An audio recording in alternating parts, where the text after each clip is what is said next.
봉고본두가 71년 3월에 네. 다카에서 200만 명을 모아놓고 연설을 합니다. 이번 투쟁은 우리의 자유를 위한 투쟁이고 이번 투쟁은 독립을 위한 투쟁이다. 그 자리에서 독립의 폭탄이 터진 거죠. 이제 오퍼레이션 서치라이트라는 작전. 이게 독립할 때까지 죽은 사람 수를 추정을 못 하는데요. 네. 30만에서 300만 명 사이가 죽습니다. 2월 71년 12월에 네. 이미 다카에서 파키스탄 군들이 쫓겨나기 시작하고요. 12월 16일 날 공식적으로 파키스탄 군이 항복을 합니다. 이렇게 해서 방글라데시라는 나라가 만들어집니다.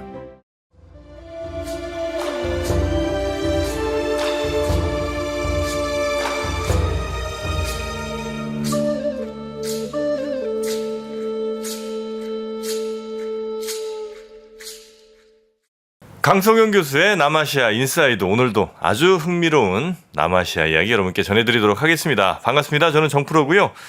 저와 함께 오늘 남아시아 이야기 역시 전해주실 우리 강성현 교수님 모시겠습니다. 어서 오십시오. 예, 안녕하십니까. 네, 교수님 오랜만에 뵙습니다. 네, 저는 오랜만에 뵙습니다. 예, 오랜만에 뵙습니다. 그러니까요. 네, 우리 교수님 컨텐츠가 너무 재밌어서 저도 이제 유튜브에 있는 거를 종종 보다 보니까 남아시아 이쪽에는 일단 컨텐츠 자체가 많진 않은데 거의 뭐 교수님 컨텐츠가 다 독점을 하고 있는 것 같습니다. 아유, 저런요.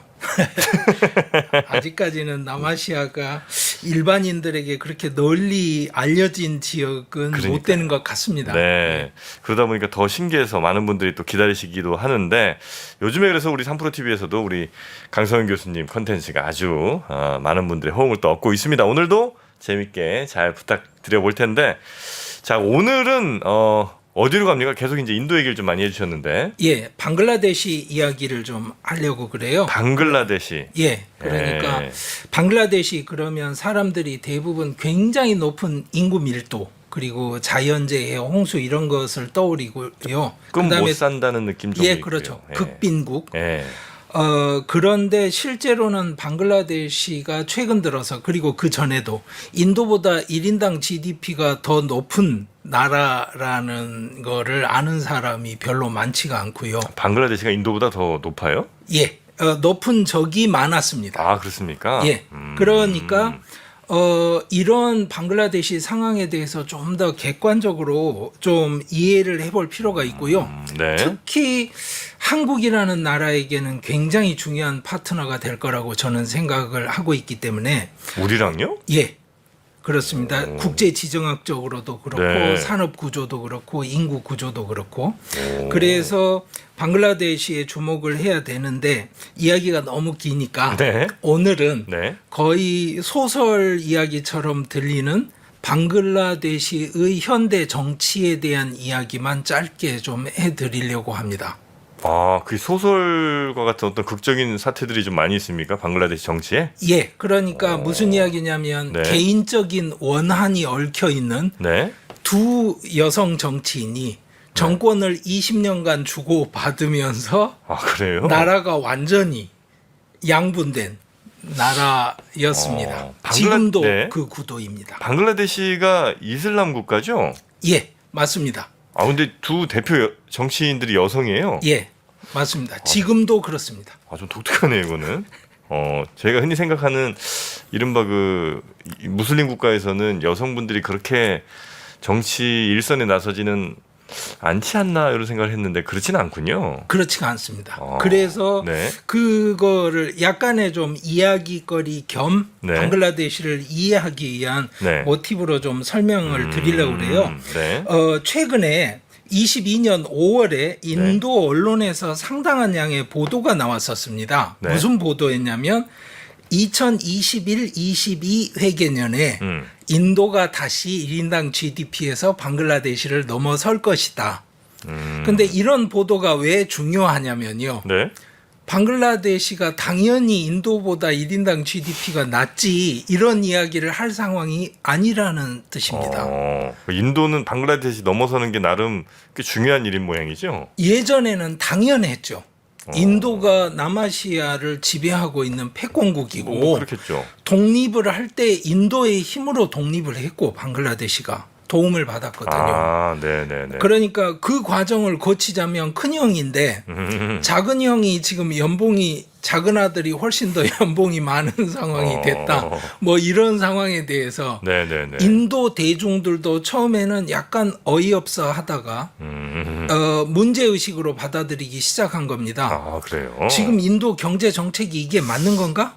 아, 그래서 지금 보여드리는 이 그림을 보시면 네. 여기에 나와 있는 게 바로 그 방글라데시 GDP 성장률이 인도보다 훨씬 높아지는 국면을 보여주고 있지 않습니까? 아, 그런데 네. 20년에는 당연히 그 코로나 사태가 있었고요. 네네네. 방글라데시보다 인도가 훨씬 더 타격이 컸었습니다. 그러니까 그 이후로는 1인당 GDP가 훨씬 더 높아졌겠죠. 예를 들어서 추정치인데 20년, 21년 그 회계연도에 방글라데시 1인당 GDP가 2,227달러 정도. 그런데 인도가 1,947 많이 떨어진 것이긴 합니다. 코로나 때문에. 이런 정도의 추정치가 나오고 이러니까 네. 인도 여론은 네. 이제 아니 잘하고 있다고 선전을 계속 하던데 방글라데시보다 못하단 말이야? 이런 상황이 돼가는 거죠. 네. 그러니까 정치인들도 신경을 안 쓸 수가 없고요. 그래서 이런 보도가 나오는 겁니다. 그런데 여기에서 약간 조심해야 될 것들이 있습니다. 네. 뭐냐면 이 그림을 보시면 네. 방글라데시 성장률이 굉장히 높게 나타나는데요. 네. 방글라데시 경제를 이루고 있는 두 축은 네. 실제로는 수출 그리고 해외에서 노동자들이 송금해 주는 겁니다. 그러니까 수출과 노동자 송금이 아래 그림으로 나타나는데 네. 수출하고 노동자 송금이 그다지 많이 늘진 않았는데 갑자기 GDP는 굉장히 느는 걸로 보이잖아요. 그림이. 그러네요. 예, 그러니까 무슨 이야기냐? 민간 연구소에서는 저 데이터 못 믿겠다. 그러니까 제가 말씀드리고자 하는 것은 방글라데시에서 발표한 데이터를 네네네. 믿을 수 있느냐 문제는 논외로 하고 네네네. 약간 고려를 해 주십사 말씀드리는 것입니다. 신뢰성에 약간 좀 의문을 제기할 수는 있으나 뭐 그건 우리가 지금 확인할 수가 없는 거니까. 예, 네, 그렇죠. 그렇게 일단 믿고 넘어가겠습니다. 예, 그리고 중국 데이터를 보는 것과 비슷하게 반응을 하시면 됩니다. 무슨 말이냐면 네네. 경향성을 봅시다. 아, 좋습니다. 숫자 자체보다는 자, 방글라데시라는 나라를 한번 보여드리면 이렇게 생겼습니다. 그래서 인도가 위쪽, 왼쪽, 오른쪽을 감싸고 있고요. 동쪽 아래로 미얀마와 국경을 접하고 있습니다. 네네네. 그래서 최근에 이제 뉴스에 많이 나왔던 로힝야 난민 사태가 네. 저기에서 지금 벌어지고 있는 것이고요. 네. 그래서 좀 더 큰 그림을 보시면 이렇게 되어 있습니다. 그러니까 중국과 직접 접하고 있지는 않지만 중국과 상당한 거리를 두고 가까이 있는 편이고요. 네. 방글라데시와 중국을 잇는 최단선이 인도 입장에서는 아주 약한 자기들 표현으로는 닭목이라고 부르는데요. 닭모가지. 아주 얇은 회랑으로 국토가 구성이 되어 있습니다. 그러니까 부탄과 네팔 사이로 중국군이 진격을 해서 네. 저 회랑을 만약에 점령을 해버리면 이쪽 오른쪽에 있는 인도의 국토 일부분이 거의 단절이 되는 상황인 것이죠. 그러니까 뭐 지도 보시는 분들 입장에선 저 방글라데시의 약간 위쪽에 글씨가 안 써져 있는 부분이 어느 나라인가 싶으실 수도 있는데 왜냐면 인도랑 끊어진 것처럼 보이니까. 예. 하지만 인도가 살짝 연결돼서 다시 인도 예. 땅이 되는 거잖아요. 맞습니다. 네. 예. 그래서 뭐 간단하게 말씀드리면 사람들 자체 98%가 벵갈 사람들이고요. 네. 이슬람 신자가 대략 91% 정도 되고 힌두교도들이 8% 정도 되는데 간단하게 말해서 남한 1.4배 면적에 1억 6,500만 명이 삽니다. 22년도 추정치가 1억 6,500만 명입니다. 그러니까 인구 밀도가 높죠. 이 나라가 인구 진짜 많네요. 예, 이렇게 된 이유는 네. 사실은 따지자면 파키스탄이 인도에서 47년에 분할 독립될 때 동파키스탄이었다가 파키스탄에서 다시 방글라데시로 71년에 독립을 한 겁니다. 네네네. 그러니까 이걸 한번 보여드릴게요. 자, 이게 식민 시절에 있던 벵갈 지도입니다. 빨간 쪽이 뭐냐면 힌두들이 사는 지역이고요. 네. 오른쪽이 모슬렘들이 좀 더 많이 사는 지역이었습니다. 네네네. 저거를 이 영국 사람들이 사실은 뭐냐면 분할을 하려고 했어요. 동서 벵갈을. 네네네. 그 분할에 반대하면서 왜 반대를 했냐면 서벵갈에 있던 상인들이 힌두 상인들인데 동서 벵갈이 분할이 돼버리면 동벵갈 시장을 잃게 되잖아요. 네. 그러니까 서벵갈 지역의 힌두 상인들이 극구 저항을 합니다. 아, 분리에 대해서. 예, 네. 그 반대 운동을 하면서 그 당시 영국의 오용 단체로 만들어져 있던 내셔널 컨그레스라는 네. 국민의회가 갑자기 독립운동 단체로 변해버린 거예요. 네. 그게 나중에 간디와 네루가 독립운동을 하게 되는 내셔널 컨그레스가 되는 겁니다. 그러니까 벵갈이 분할된다는 구상 자체는 오래된 네네네. 구상인데 네. 저게 굉장히 오래된 역사와 정치적 함축을 갖고 있습니다. 그래서 그 서쪽 벵갈이 지금도 웨스트 벵갈 주로 인도 안에 남아 있고 동 그래요? 벵갈이 방글라데시가 방글라데시예요? 된 겁니다. 아, 저희가 이제 그냥 대략적으로 알고 있는 거는 인도 거의 대부분 이제 인도의 이제 영향권 아래에 있다가 인도에는 이제 힌두교들이 이제 많으니까 또 파키스탄이나 이 방글라데시에도 또 힌두교들 뭐 또 무슬림 다 섞여 있으니까 그쪽으로 무슬림들은 다 몰아내고 그다음에 힌두 사람들은 다시 인도 안으로 좀 불러들였다고 해야 되나요? 그렇게 해서 이제 서로 분리됐다. 이렇게만 알고 있거든요. 예. 그런데 양상이 다릅니다. 왜 다르냐면 벵갈 지역에서 만들어진 분할은 네. 벵갈 사람들끼리 분할이니까 네, 벵갈 안에서 피난민이 생기는 겁니다. 서로. 그러면 다른 지역에 있는 모슬렘 사람들이 파키스탄으로 피난 간다 그러면 벵갈에 갈 수가 없죠. 네, 자기는 네, 네. 벵갈 사람이 아니니까 당연히 지금의 파키스탄으로 가는 겁니다.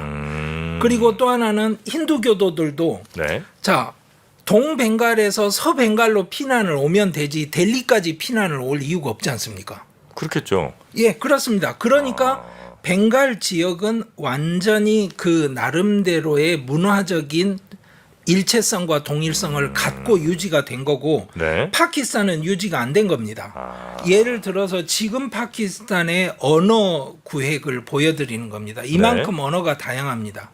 그리고 파키스탄의 국어는 우르두인데요. 네. 우르두를 사용하는 인구는 7.57%밖에 안 됩니다. 그게 공용어인데요. 아, 국어예요. 국어인데. 공용어를 넘어서는 국어. 아, 근데 7몇 %밖에 안 써요? 예.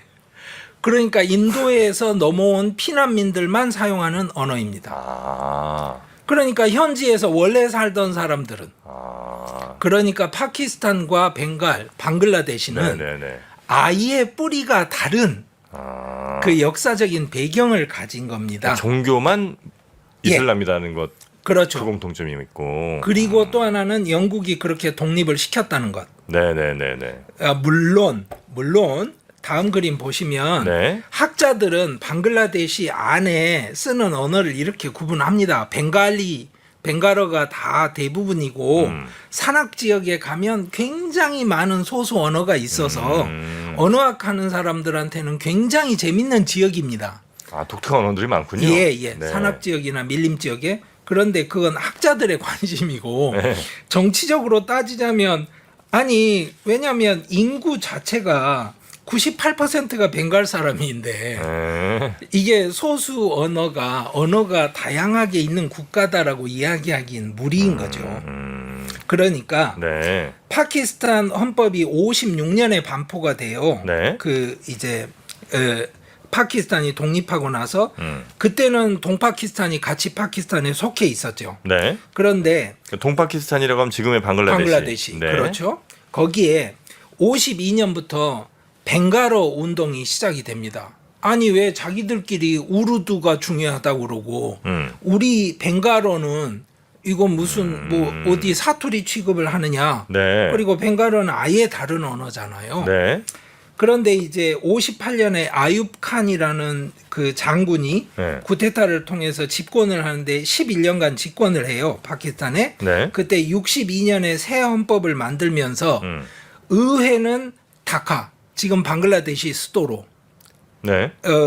수도에 이제 의회를 설치하기로 결정을 합니다. 그러니까 세종시처럼 이 국가가 두 군데로 나뉘어 있으니까 굉장히 멀리 떨어진 한 나라인데. 예. 네. 그래도 의회는 다카로 해줄게 이렇게 된 겁니다.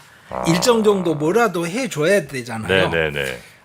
그런데 이때 이제 65년에 대통령 선거가 벌어지는데 네.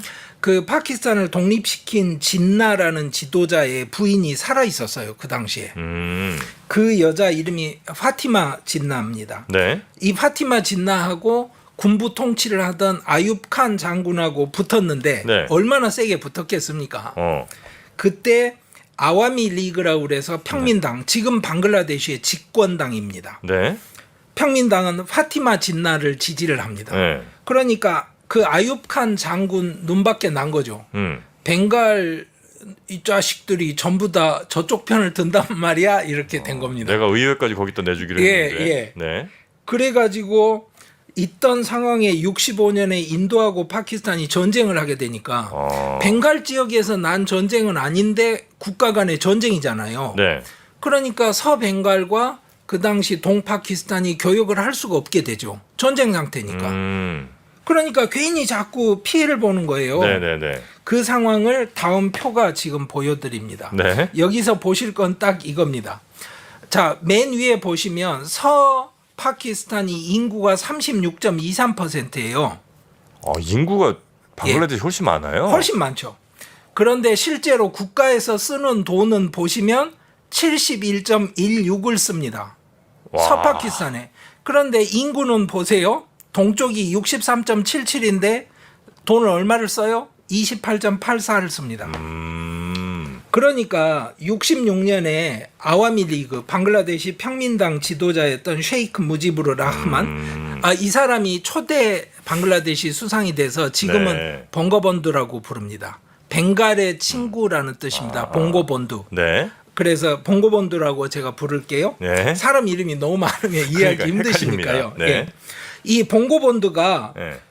이게 불만을 내놓고 표시를 해요. 66년에 상황이 네. 어땠냐면요. 네. 수출의 70%를 동파키스탄이 했습니다.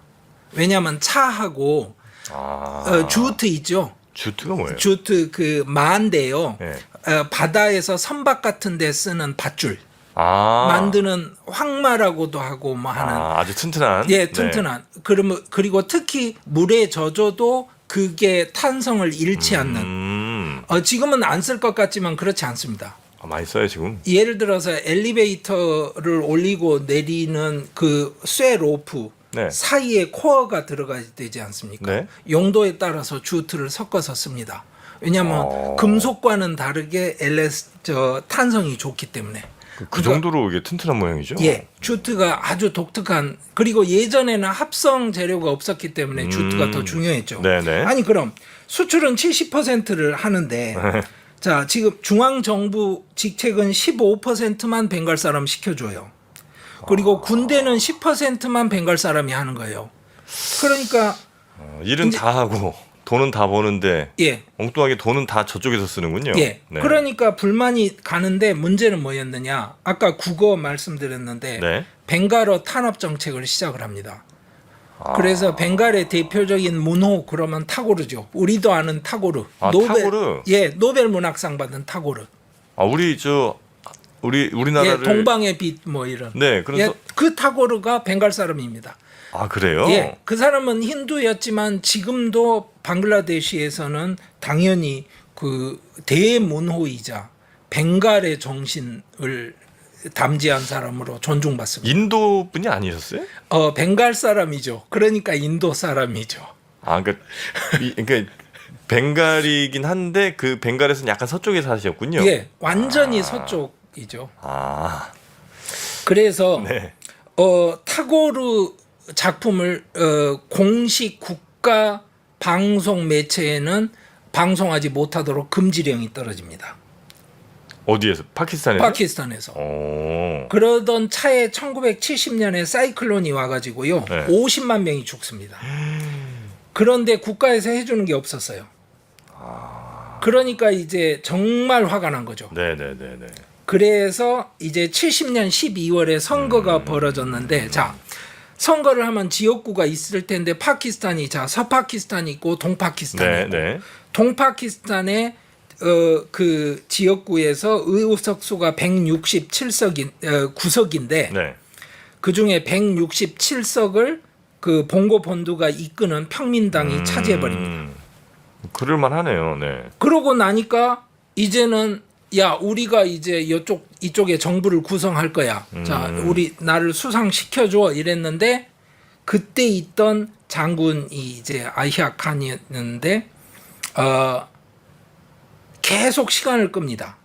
좀 기다려봐. 아, 예. 그렇죠. 다시 이야기해보자, 네. 뭐, 검토해보자. 네. 그러다가 결국에 봉고본두가 71년 3월에 네. 다카에서 200만 명을 모아놓고 연설을 합니다. 다카가 이제 방글라데시 수도죠 지금. 네. 예. 거기에서 뭐라고 연설을 하냐면 이게 이제 벵갈 사람들이 다 기억하는 명연설의 그 핵심 문장인데요. 이번 투쟁은 우리의 자유를 위한 투쟁이고 이번 투쟁은 독립을 위한 투쟁이다. 그 자리에서 이제 소위 말해서 독립의 폭탄이 터진 거죠, 이제. 아, 이제 우리는 독립한다. 예. 공식 선언합니다. 예. 그러고 나니까 야히야 칸이 3월 25일 날 네. 광주 민주항쟁을 생각하시면 됩니다. 오퍼레이션 서치라이트라는 작전, 즉 서치라이트 탐색등 뭐냐 다 잡아내서 속간해서 죽여버리겠다. 아, 독립운동하는 애들 내 가만 안 두겠다. 예.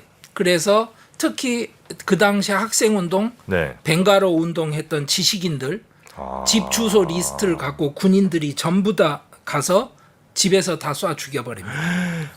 그래서 결국에 독립할 때까지 죽은 사람 수를 추정을 못 하는데요. 네. 30만에서 300만 명 사이가 죽습니다. 아니 그게 조사가 잘 안 되나요? 예. 그러니까 그 당시 죽고 나서 빨리빨리 또 그 시체는 처리를 해야 되고 내전 상황에 들어가 버렸기 때문에 네네네네. 그 이후로는 거의 정리가 안 되는 게 됩니다. 그러니까 봉고본두는 당연히 이제 잡혀서 파키스탄으로 비행기 타고 이송이 됐고요. 네네네. 이 상황이 되고 나니까 사람들이 참을 수가 없는 거죠. 그리고 벵갈 출신 군인들은 전부 다 서파키스탄에 대기 명령이 떨어집니다. 그러니까 벵갈로 못 돌아가게 묶여 있는 거예요. 네네네. 그러니까 민간인들만 있는 곳에 와서 이제 학살을 시작하는데 특히 이제 파키스탄을 지지하는 사람들이 벵갈 지역에도 있을 것 아닙니까? 네. 이슬람 극단주의자들이. 뭐 있겠죠. 예. 그 무장 단체를 만들어서 이제 학살에 동참을 합니다. 아 무슨 민병대 비슷하게. 예, 민병대들이. 네. 맞습니다. 예. 그럴 때 71년에 그래서 이제 게릴라 전쟁이 일어나니까 수백만 명이 피난을 가죠. 벵갈 지역으로. 인도 내에 있는 서벵갈주로. 방글라데시에서. 그러니까 인도는 이게 이제 감당이 안 되는 거예요. 수백만 명 난민이 발생하지. 이거 뭐 완전히 제노사이드 상황이 되는 거 아닙니까? 그러니까 물밑으로 지원을 시작해요. 게릴라들에게 총도 대주고 이제 비공식적으로 일부 인도 군인들을 지원을 해주기도 하고. 인도가 그러니까 동파키스탄 즉 방글라데시 쪽의 예, 국민들한테 좀 지원을 시작을 하죠. 어쨌든 인도는 파키스탄이랑 워낙 또 사이가 안 좋고 안 하니까. 그리고 또 벵갈이니까 관리를 안 할 수가 없죠. 아, 네네네. 그랬었는데 71년 11월에는 네. 다카를 빼고는 전부 다 게릴라가 장악을 하는 상황이 벌어집니다. 네. 그러니까 파키스탄 군이 제대로 전쟁을 못 하는 거예요. 생각해 보시면 얼마나 멀리 떨어져 있습니까? 그렇죠. 예. 그리고 이 사람들은 지금 너무나 분노를 한 상황인데 인도에서 힘을 보태줬어요. 예. 비공식적인 확인 내용이지만 인도 군의 경전차까지 그때 이미 투입이 된 걸로 알려져 있습니다. 그래서 드디어 파키스탄이 이제 생각을 합니다. 이건 전쟁까지 가야 되겠다. 그래서 요즘 말로 하자면 선빵이라고 하죠. 어차피 피할 수 없다. 네. 그러면 우리가 선빵을 날리자. 이래서 파키스탄 공군이 인도 그 공군 공항을 폭격을 시작을 해서 공식적으로 방글라데시 독립 전쟁이 시작이 됩니다. 아, 그 인도가 이제 본격적으로 공개적으로 참여를 하게 되는군요. 예, 이게. 그렇죠.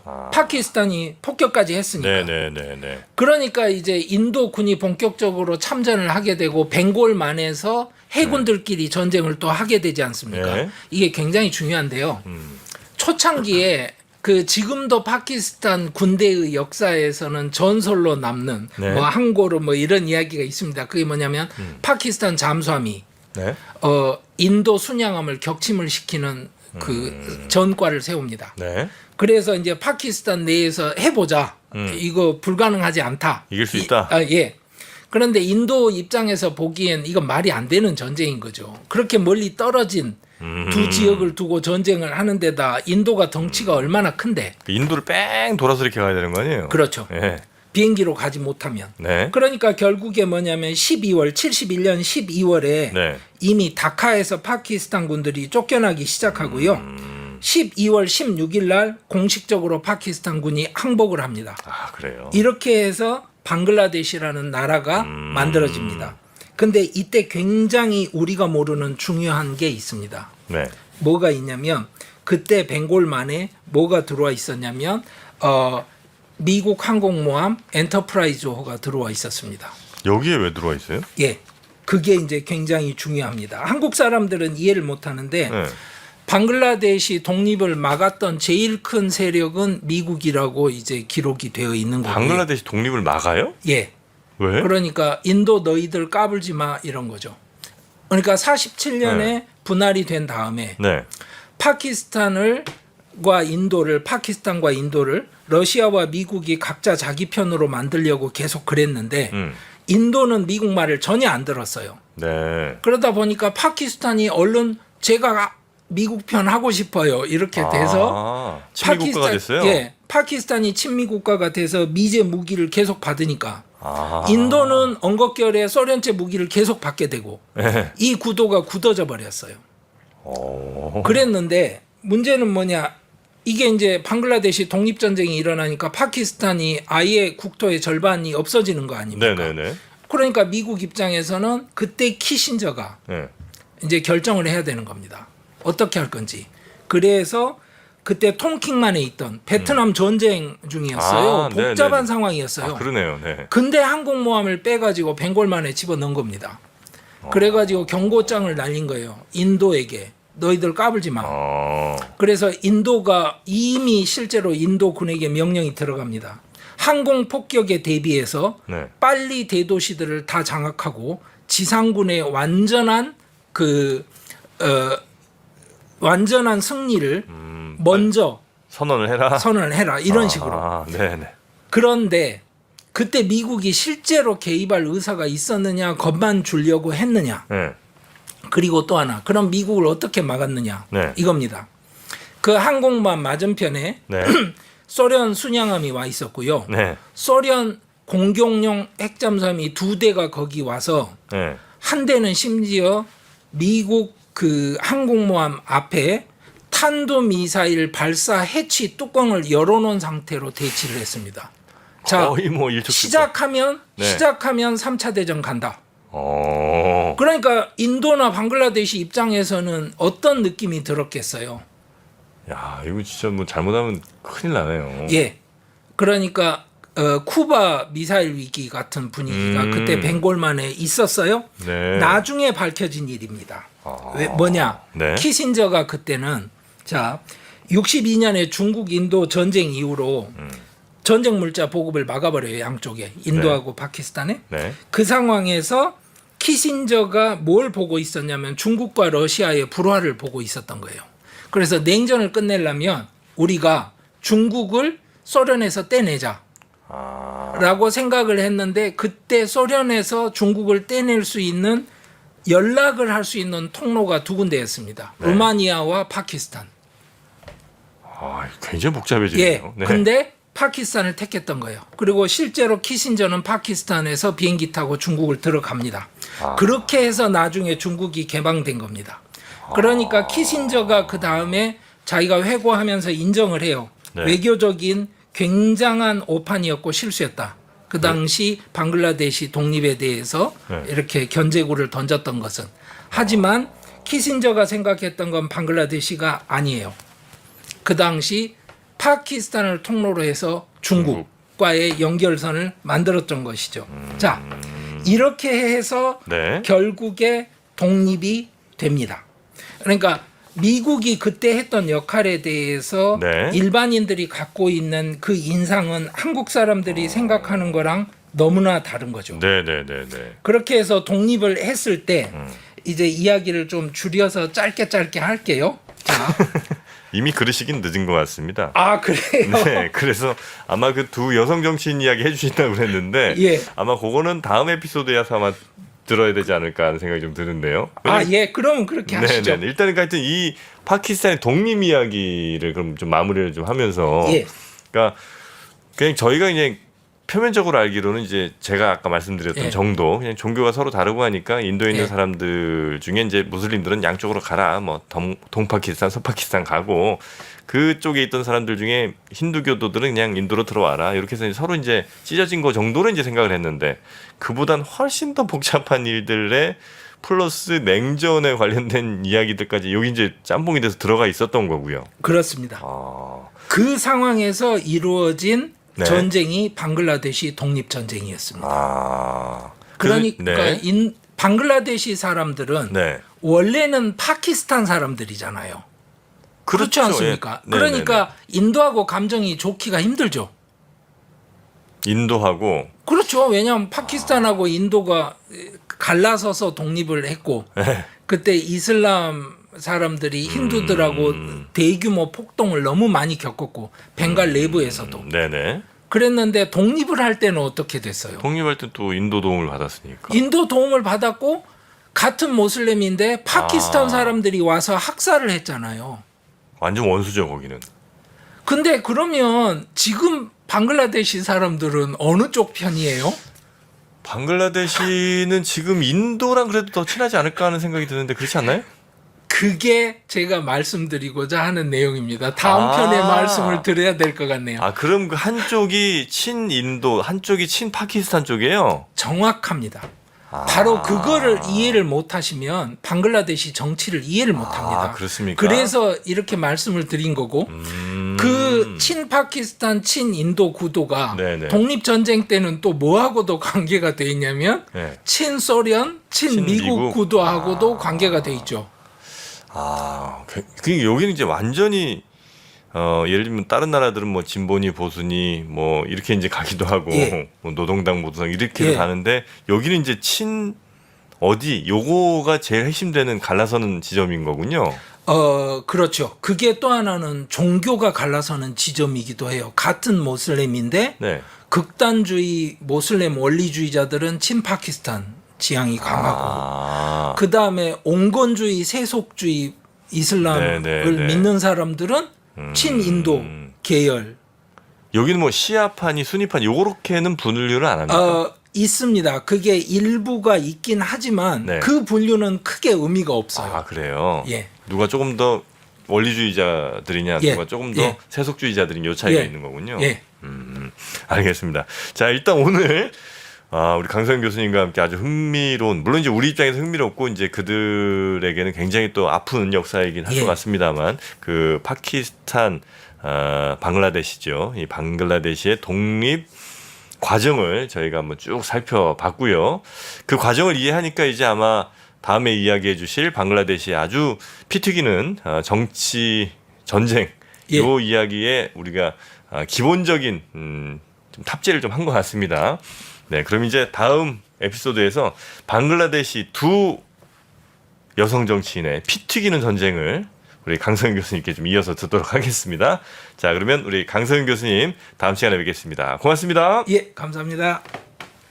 75년 8월 15일 날 쿠데타가 일어나서 그 대통령 그 궁에 들어가서 가족들을 다 총으로 학살을 해버립니다. 딸 둘이 유럽에 나가 있었습니다. 이 오른쪽에 있는 정치인이 셰이크 하시나입니다. 그러니까 봉고 본드의 살아남은 큰 딸입니다. 77년에 정권을 잡았던 라흐만이 다시 쿠데타에서 총 맞아 죽습니다. 그때 살아남은 부인이 지아인 거예요. 91년에 총선이 치러졌어요. 그러니까 이제 평민당의 하시나와 국민당의 지아가 본격적으로 맞붙게 되죠.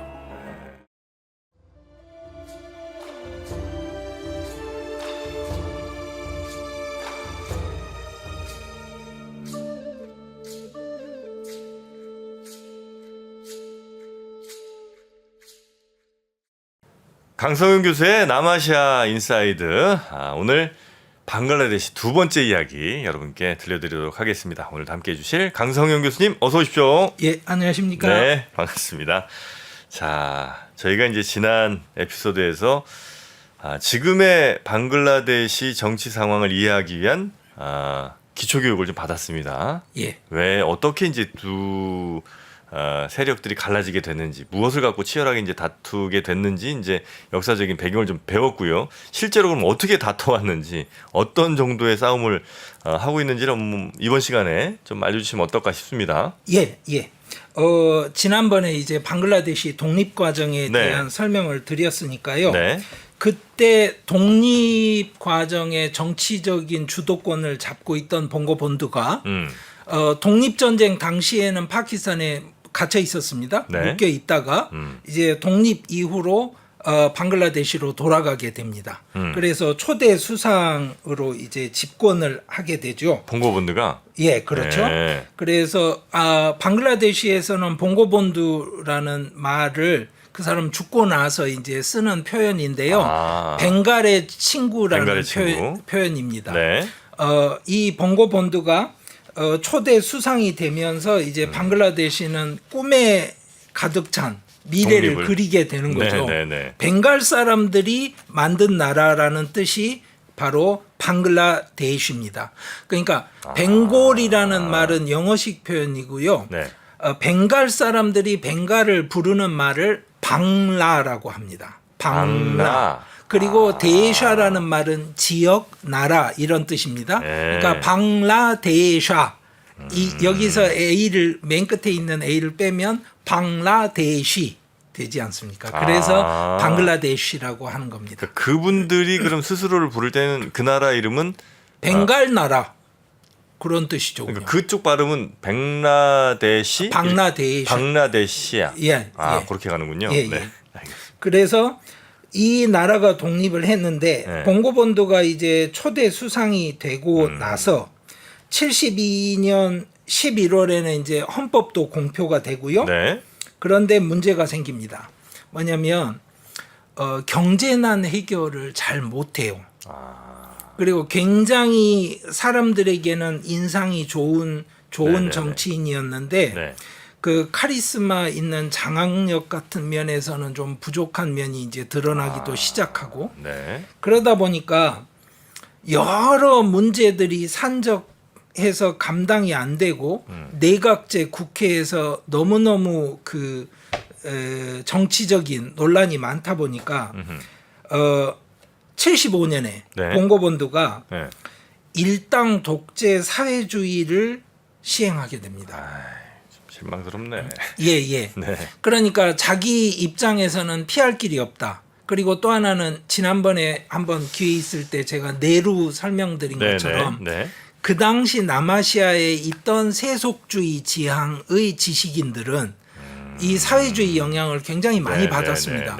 그래서 사회주의 이 국가를 만들어내는 그림을 그리면서 우선은 일당 독재를 하자 그러면서 비상계엄 통치를 하는데 75년 8월 15일 날 쿠데타가 일어나서 소장 장교들이 그 대통령 그 궁에 들어가서 가족들을 다 총으로 학살을 해버립니다.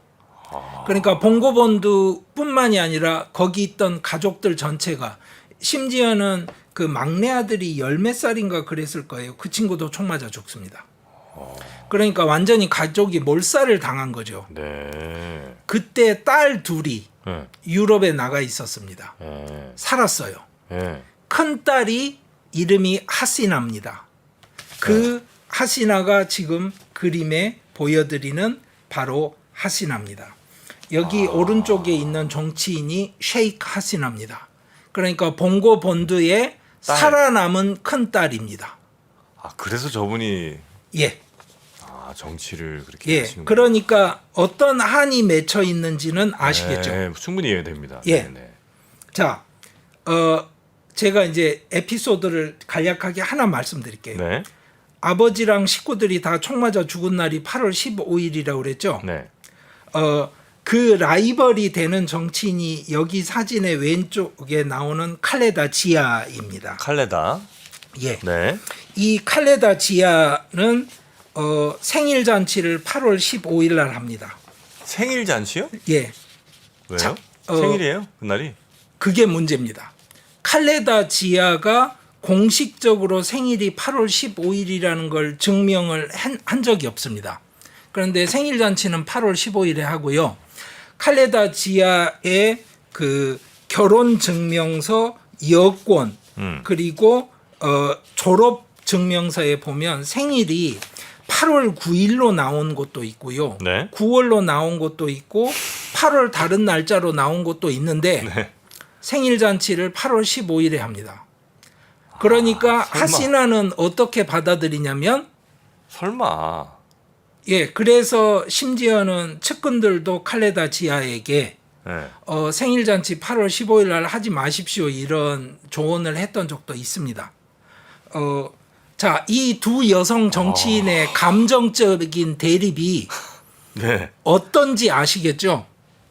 만약에 진짜 그날을 예. 일부러 자기 생일 잔치 날로 정한 거라면 해도 너무하는 거 아닙니까 이거는? 그런데 한 가지는 또 말씀드릴게요. 네. 칼레다 지아는 남편이 쿠데타 때 총 맞아 죽은 미망인입니다. 남편이? 예. 그날 쿠데타요? 아니요. 그날 쿠데타가 아니라 다음에 있었던 쿠데타예요. 아 그래요. 그러니까 지아가 가슴에 품고 있는 한에 대해서 이야기를 시작을 하자면 또 만만치가 않군요 그 집도. 예. 아이고 큰일 났네. 근데 이제 그 쿠데타도 그러면 그 상대방이랑 관련이 있는 쿠데타예요? 이제 그 이야기를 제가 천천히 말씀을 드릴게요. 자, 네. 우선 셰이크 하시나가 네네네. 가슴에 한을 품고 정치를 하게 되는 네. 스토리가 시작점에서는 출발이 됐습니다. 네. 자, 그런데 그 당시에 8월 15일 날 쿠데타를 일으켰던 주체들은 상급 장교들은 아니고요. 네. 사실은 하급 장교들이었어요. 그러니까 거의 돌발 사태에 가까운 방식으로. 그래요? 예. 그래서 그 친구들이 우선은 이제 진압이 되고 어떻게든 국가를 정상화해 보려고 노력을 했는데 네. 이게 계속 안정을 못 찾는 거예요. 4개월 누가 집권을 했다 또 안 되고 이래서 결국에 77년에 네. 지아우르 라흐만이라는 장군이 네. 이제 집권을 하고 네. 대통령이 됩니다. 네. 그러면 자, 이 라흐만 이제 그때 집권한 장군이 군 총사령관이 죽은 봉과본두의 그 살인죄 책임을 져야 하는 그 친구들을 어떻게 처리할지에 대해서 결정을 해야 되잖아요. 아까 쿠데타 했던 친구들. 그렇죠. 네. 그 친구들을 현실적으로는 이렇게 말씀을 드릴게요. 모두 다 외교관을 만들어서 외국으로 보내버리는 방식을 택합니다. 모두는 아닌데. 예. 외교관을 만들어줘요? 예. 왜냐하면 시끄러우니까 떠나라. 대신 네. 뭐 지내는데 어렵지 않게 해줄게. 뭐 이런. 그 국민들이 볼 때도 그건 좀 아닐 것 같은데. 근데 이제 문제는 이거죠. 네. 그러면 봉고본두 편을 드는 사람들만 있었느냐 여론이. 그렇지도 않군요. 예. 그러니까 또 이 쿠데타 세력을 나름대로 지지하던 세력이 없었던 게 아니에요. 그러면 자, 이 군 참모총장이 자기가 정권을 잡고 나서 했던 게 뭐냐면 국민당이라는 당을 만들어요. 네. 그러니까 방글라데시 내셔널리스트 파티라고 그래서 BNP라는 당을 만들고 네. 그래서 국민당은 여기 그림 보시는 왼쪽 지아가 국민당의 계속 리더고요. 평민당은 봉고본두의 딸 하시나가 계속 총재를 하게 되는 겁니다. 언제부터요? 근데 왜 그렇게 됐냐면 네. 77년에 정권을 잡았던 라흐만이 음. 다시 쿠데타에서 총 맞아 죽습니다. 아, 본인도? 예, 본인도. 다시 쿠데타로 총을 맞아 죽는데 그때 그 부인이어서 사실은 살아남은 부인이 지아인 거예요. 그래서 이 흐름을 아주 간단하게 보여드릴게요. 네네네. 표의 맨 왼쪽 칸에 무집이라고 나온 게 봉고 본두가 집권하던 시기입니다. 무집? 예. 그러니까 무지부르 라흐만이 그 사람 본명이에요. 그러니까 하시나 아버지. 네. 그러고 나서 지아라고 나온 게 뭐냐면 제가 말씀드린 칼레다 지아의 남편이 집권하던 시기라고 생각하시면 네, 돼요. 한 3, 4년 했고요. 예. 근데 그 사람이 총 맞아 죽고 나서 에르샷이라는 독재자가 아주 긴 시간 동안 독재를 하게 됩니다. 네. 자, 그러니까 어떻게 되냐면 지아는 남편을 죽인 독재자 밑에서 이제 살아야 되는 거잖아요. 네. 그러니까 지아는 엄청나게 목숨을 걸고 민주화 운동을 합니다. 그러니까 뭐 감옥을 날마다 뭐 네네네네. 왔다 갔다 하고요. 매번 주변 사람들이 이제 탄압을 받고 뭐 이런 그러다 보니까 국민들이 보기에는 지아가 갑자기 민주주의의 아이콘이 된 거예요. 네네네네. 그런데 하시나가 보기에는 지아가 뭘 했어요? 자기 아버지 죽인 쿠데타. 범인들을 네. 사실은 뒷배를 봐준 것처럼 돼버린 거잖아요. 네네네. 그래서 이제 폭발적인 사건이 바로 뭐냐면 네. 여기 표에 에르샷이라는 기간이 지나고 나서 디모크라틱 이러라고 돼 있잖아요. 네. 이 시기가 옵니다. 즉 민주화 시대? 독재자 그렇습니다. 네. 하도 압력이 강해지니까 네. 90년에 에르샷이 물러날 수밖에 없는 상황이 돼버립니다. 네. 군부까지 나서서 너 나가라. 음. 이러니까 91년에 총선이 치러졌어요. 네. 그러니까 이제 평민당의 하시나와 음흠. 국민당의 지아가 이때부터 이제 본격적으로 예, 맞붙는군요. 본격적으로 맞붙게 되죠. 네. 그런데 하시나 입장에선 자기가 당연히 이길 줄 알았어요. 왜냐하면 자기는 국부의 딸이잖아요. 봉고본두의 딸. 그렇죠. 그런데 지아를 지지하는 사람들은 민주주의의 아이콘이잖아요. 에르샷 밑에서 싸웠고.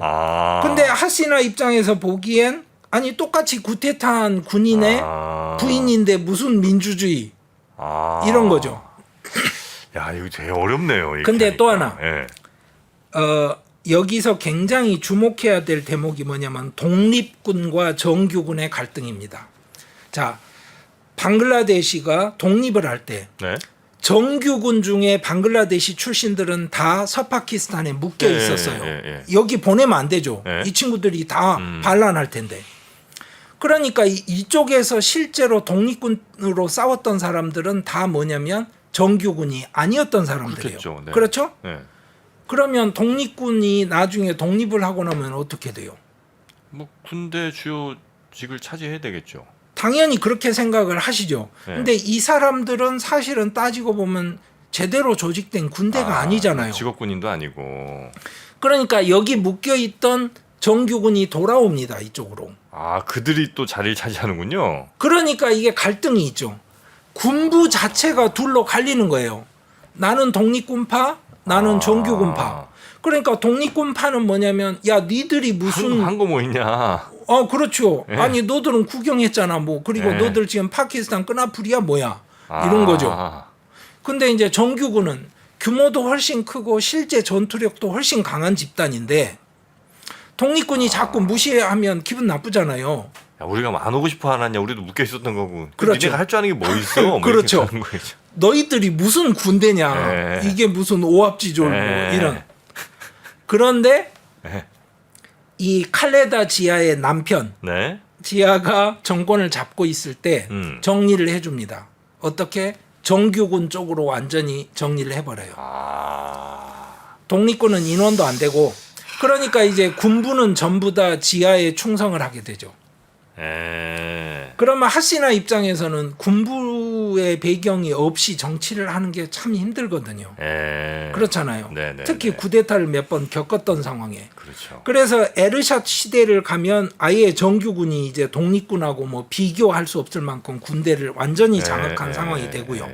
자, 이 상황에서 이제 국민당과 평민당이 한판 붙는 겁니다. 91년에.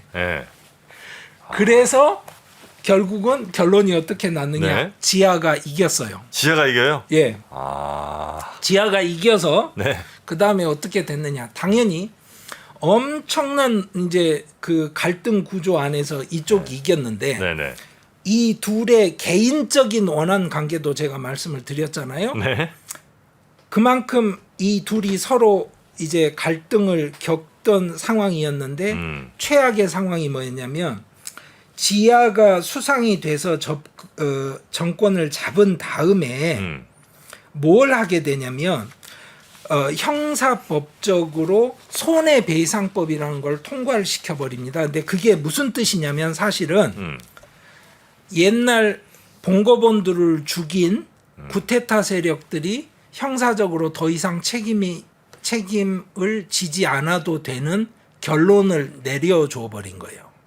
아, 봉고본들을 죽인 사람들에 대해서 더 이상 책임을 물을 수 없게 한다고요? 예. 그러니까 그러니까 손해배상이 이루어지고 났으면 끝 이렇게 되는.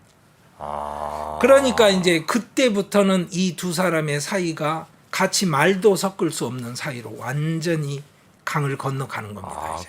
그저 누구 하시나 입장에선 열받긴 열받겠네. 이거 예. 언젠간 이거 처리해야 될 일이라고 그렇죠. 생각했을 텐데. 그렇죠. 와. 그래서 네. 이제 하시나가 그러면 물러서느냐 아니죠. 왜 독립군을 지지하던 지지 세력. 그렇죠. 우리는 벵갈 사람이고. 네. 우리가 독립 우리가 손으로 했는데. 예. 그리고 또 하나는 인도 쪽이 우리하고 가깝다고 느끼는 모든 사람들은 하시나 지지 세력이란 말이죠. 그래서 다음번 선거에서 하시나가 이깁니다. 아, 그래요? 그러면 지하가 이길 때랑 하시나가 이길 때 어떤 상황이 되냐면요. 상대방은 완전히 소탕 소멸 구도로 들어갑니다. 아예 살 수가 없게 만들어 버려요. 그냥 여야의 그냥 뭐 갈등 이 정도가 아니고 그 정도가 아닙니다. 시접도 상상을 잡는군요. 초월합니다. 아, 그래요? 그리고 또 하나 선거를 치를 때마다 여당이 있고 야당이 있을 텐데 네. 여당은 항상 프리미엄을 갖고 시작하잖아요. 그렇겠죠. 그렇잖아요. 네. 이제 공격이 아니라 수비니까. 네. 그러니까 모든 선거 때마다 부정선거 이슈가 한도 끝도 없이 불거집니다. 그래서 다시 제가 이 표를 보여드릴게요. 네. 이 표에서 네. 디모크라틱 이러라고 돼 있는 데를 지나면 CTG가 나오잖아요. 네. 이게 뭐냐면 케어테이커 가버먼트입니다. 케어테이커가 뭐냐면 네. 임시정부, 과도정부. 왜? 하도 싸워서 도저히 못 살겠으니까 그리고 네. 선거도 안 되니까 모든 선거에 대한 결과 발표 때마다 부정선거라고 그러고 총파업에 들어가고 그러니까 야 그러지 말고 그러면 중간에 서서 심판 볼 사람을 정하자. 그래서 과도 정부가 구성이 돼서 네. 선거를 할 때마다 과도 정부가 나서서 심판을 보게 됩니다. 정말 독특하네요. 예, 근데 그게 왜 관철이 됐냐면 네. 가난한 방글라데시에 외국의 원조가 들어오지 않으면 힘들거든요. 예, 예. 근데 원조를 주는 나라들이 아, 이런 조건을 좀 예, 압력을 강하게 넣습니다. 그래서 두 번째 하시나가 이겼잖아요. 예? 다음번 선거에서 지하가 다시 이겨요. 그러면 어떻게 해. 그러면 이제 하시나 쪽이 어떻게 됐을지는 다시 상상을 하시겠죠? 여기는 저 내각제예요? 예, 그 총리가 되면 이제 예, 정권 잡는 겁니다. 정권 잡는 거고요. 그래서 하시나가 또 얼마나 복잡했겠어요. 네. 그리고 당연히 그 부정선거 의혹은 사실은 근거가 다 있습니다. 없는 게 아니고. 그리고 정권이 바뀌면 어떻게 되느냐? 모두 다 감방을 갑니다. 그렇죠. 상태는 예. 네네. 그러니까 예를 들어서 네. 지금은 하시나가 연임에 지금 계속 성공을 한 상황이고요. 지금요? 예. 현재 스코어. 예, 그래서 칼레다 지아가 이제 아예 밀려 있는 상황인데요. 아 근데 여기도 예. 아직 뭐 한 30년까지 예. 아닌가? 그 정도 한 것 같은데. 그러니까 네 번을 계속 주고받고를 해서 20년을 예. 이 여자 둘이 정권을 주고받으면서 그래서 지금까지 기록이 91년 이후로 예. 방글라데시의 모든 총리직은 지아 아니면 하시나만 했던 거예요. 아니 국민들이 볼 때 그럼 니네들 둘 다 그만둬라 이런 목소리가 없습니까? 아, 그게 이제 굉장히 중요한 질문이죠. 그러니까 예. 케어테이커 가버먼트를 만들어 가지고 네. 과도 정부를 하고 무슨 제3 세력이 있거나 네. 뭘 해야 되고 하는데 예. 도대체 바보들도 아닌데 왜 그렇게 살아요? 이럴 것 같잖아요. 네, 네, 네, 당연히. 네. 그런데 그거를 만만하게 봤던 모든 정치 세력들은 다 다 박살났어요? 망했습니다. 즉 한국식으로 치자면 YS 아니면 DJ 그런 거예요. 둘 중에 하나예요. 예, 둘 중에 하나인 거예요. 이 YS와 DJ를 빼고 정치판을 짜는 것 자체가 불가능해집니다. 그런데 네. 예를 하나 들어드리자면 칼레다 지아가 이미 그 2018년에는 네. 이제 하시나 집권기예요. 네. 그 부정부패 혐의로 5년형을 선고를 받았다가 누가 지아가? 지아가 10월 30일 날 고등법원에서 10년으로 형이 늘어납니다. 그리고 계속 형사소추는 건이 여러 개가 뒤에 딸려 있기 때문에 이것들은 계속 터지게 돼 있습니다. 지금 하시나하고 지아도 나이가 많습니다. 70대가 넘어가서 거의 그래요? 80대로 접어드는 상황이어서 둘 다 건강이 굉장히 좋지는 않은데 근데 서로 지금 깜빵 보내고 뭐 이런 거예요. 예. 그래서 지금 예. 감옥에 가 있지는 않고 가택연금 상태인데요. 네. 제가 이 표를 다시 한번 보여드릴게요. 아까 표 같은 표인데요. 네. 이 표에서 나오는 이 선들이 바로 뭐냐면요. 네. 사실은 프리덤 하우스라는 곳에서 만드는 민주주의 지표입니다. 네, 그러니까 네, 네. 민주주의를 어떻게 지표화합니까? 이럴 때 프리덤 하우스 걸 제일 많이 써요. 여러 지표 중에 잘 보십시오. 봉고본두가 처음에 독립해서 집권할 때는 민주주의가 굉장히 높다가 점점 떨어지잖아요. 그래서 쿠데타가 일어나고 비극이 있었는데 그 다음에 참모총장이 쿠데타로 집권한 다음에 보면 점점 올라가죠. 그러네요. 지수가. 네네. 왜 그러냐면 대부분 방글라데시에서 군부 통치자들이 네. 쿠데타를 마치고 나면 민선으로 넘어갑니다. 군복 벗고. 그리고 실제 대선을 치릅니다. 네. 근데 그걸 굉장히 치열하게 치러요. 군인들이 총 들고 이러는 게 아니고 저를 밀어주세요 이렇게 해가지고. 그래요. 그래서 독재자인데 에르샷의 독재 시기도 보십시오. 보면 민주주의 지표가 올라갑니다. 그러네요. 뒤로 갈수록. 맨 밑에 있는 게 이제 토탈 스코어니까 저게 이제 민주주의 예. 지수 정도로 우리가 생각하면 예. 되겠죠. 예. 네. 그런데 잘 보시면 네. 디모크라틱 이러 이래가지고 민주주의 시대에 하시나하고 지아가 탁구 치듯이 이렇게 주고받을 때 점점 떨어지네. 점점 떨어지죠. 그러다가 하다 안 되니까 과도 정부 만들자 이래서 시작을 하니까 민주주의 지표가 올라가고. 조금 올라가죠. 네. 이 상황이 방글라데시의 그 정치적인 역사를 이야기해 줍니다. 네. 그래서 이제 줄여서 결론적으로 말씀드리자면 네. 정프로님 질문하신 그겁니다. 저 여자 둘 빼고 정치가 왜 안 됩니까? 그러면 여자 둘을 보면 안 되는 겁니다. 이 여자 둘을 대표하는 양 진영이 있는 거예요. 첫째, 하시나를 지지하는 친인도파가 있고 네. 지아를 지지하는 친파키스탄파가 있는 겁니다. 그러면 네. 친인도파는 독립군파고 네. 지아를 지지하는 이쪽은 정규군파죠. 그런데 하시나가 지금 계속 집권을 하게 되는 이유는 군부가 하시나 편으로 돌아선 것이 거의 확실합니다. 지금은. 아 그래요. 최근 들어서 어떤 일이 있었냐면 네. 영종도 인천공항을 만든다 그러면 대규모 개발 사업이잖아요. 네. 그런 이권 사업을 통째로 군부 재단에 떼주었습니다. 그리고 방글라데시는 항상 이렇습니다. 국방부는 네. 서류 처리하는 동사무소 같은 곳이고요.